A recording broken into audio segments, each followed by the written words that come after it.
student, this is Pankaj Kumar. Welcome to Bullseye channel. Student, in this video we are going to learn stereochemistry. So let's start this session and listen my words carefully till the end of this video.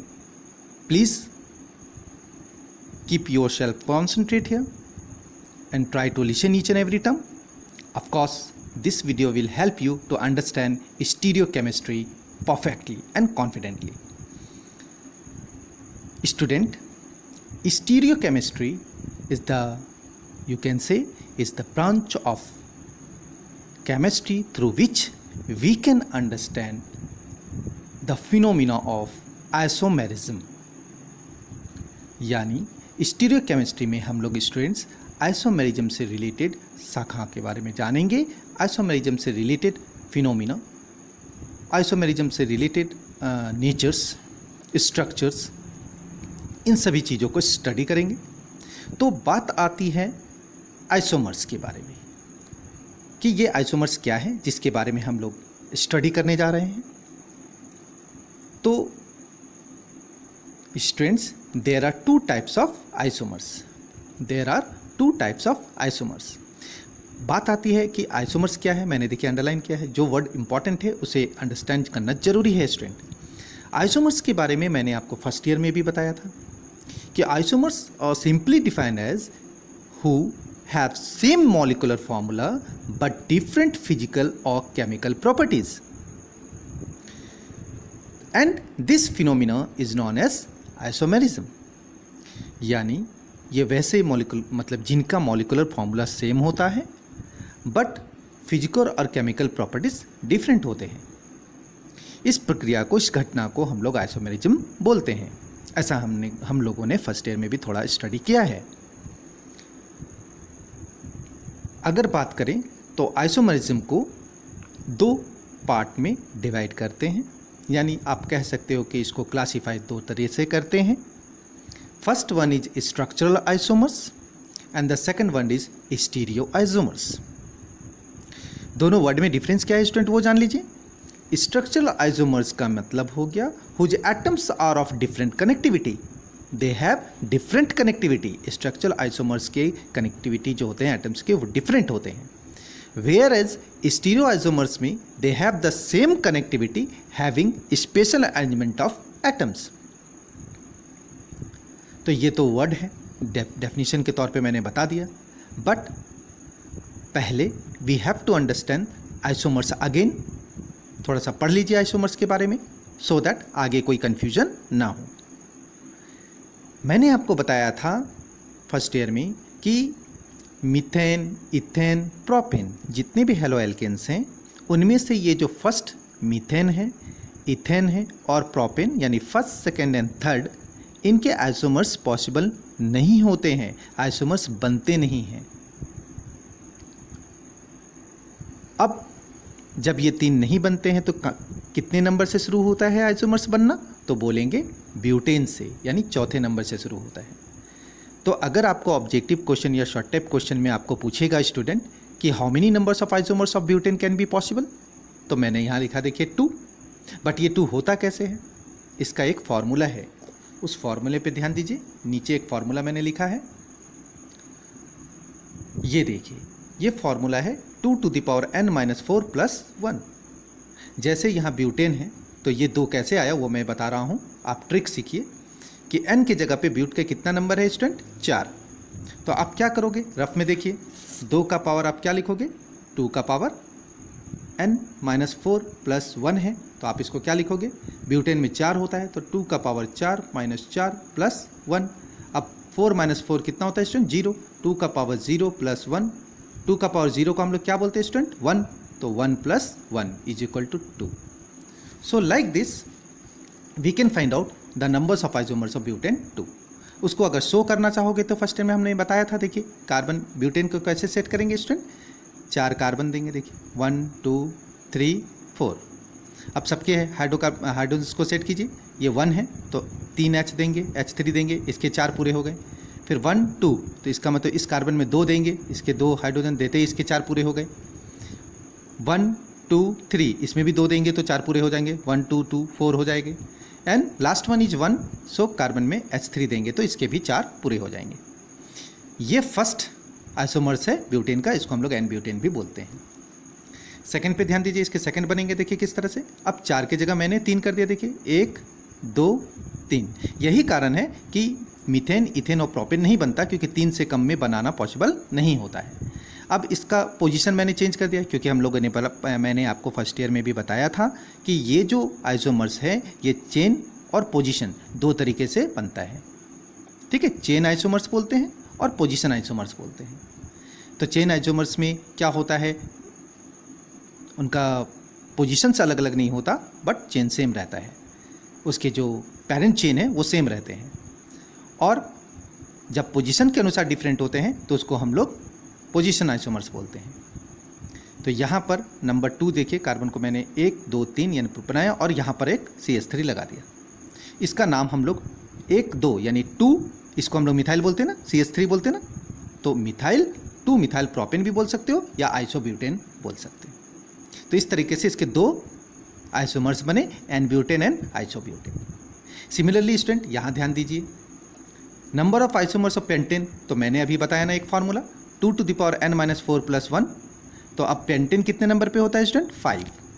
तो आप 5 को कीजिए, n के place पे 5 दीजिए, तो 2 to the power 5 - 4 + 1, 5 में 4 जाएगा 1, 2 to the power 1 + 1 यानी 3, बिकॉज 2 to the power 1 2 होता है, 2 और 1 3, यानी पेंटेन के आइसोमर्स कितने बनेंगे, 3। वो कौन कौन से बनेंगे मैंने फर्स्ट ईयर में आपको बताया है, एक बार आप जरूर रिवाइज कर लीजिएगा।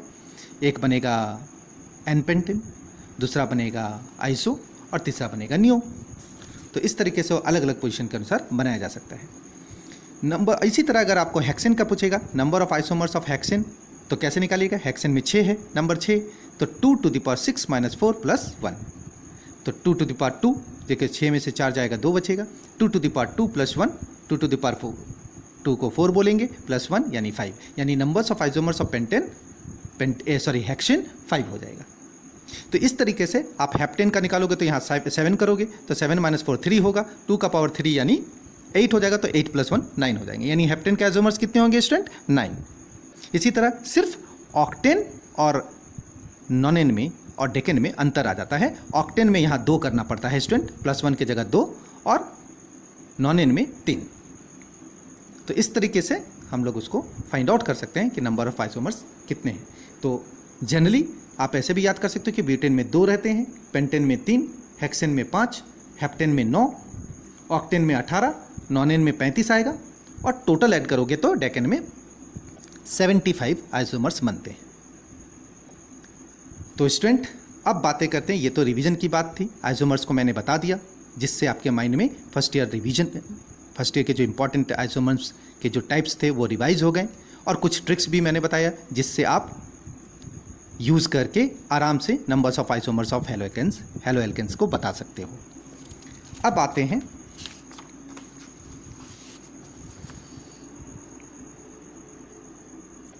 स्टूडेंट स्टीरियो आइसोमर्स के डिटेल्स को जानने के लिए ध्यान दीजिएगा। ये हमारा +2 का सिलेबस है। स्टीरियो आइसोमर्स जो हैं वो 2 तरह से क्लासिफाई होते हैं स्टूडेंट, कन्फॉर्मेशनल एंड कन्फिगरेशनल।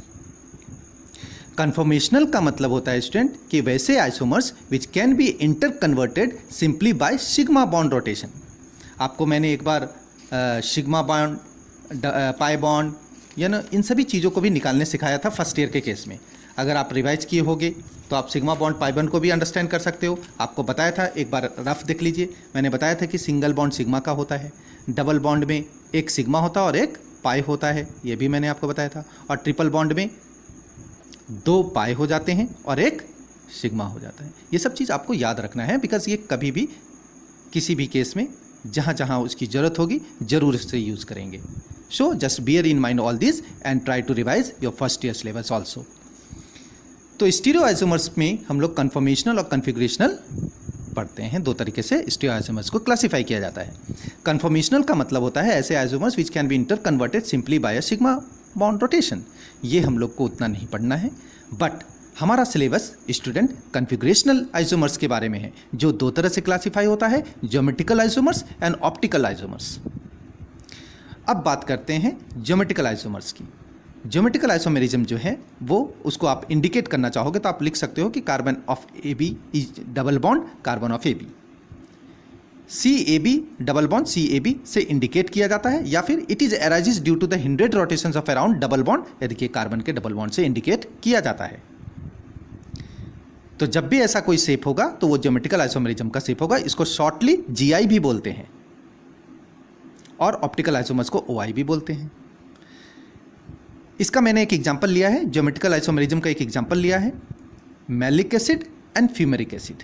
दो एग्जांपल्स है, ये दोनों देखिए ज्योमेट्रिकल आइसोमेरिज्म के डबल बॉन्ड से इंडिकेट किया गया है।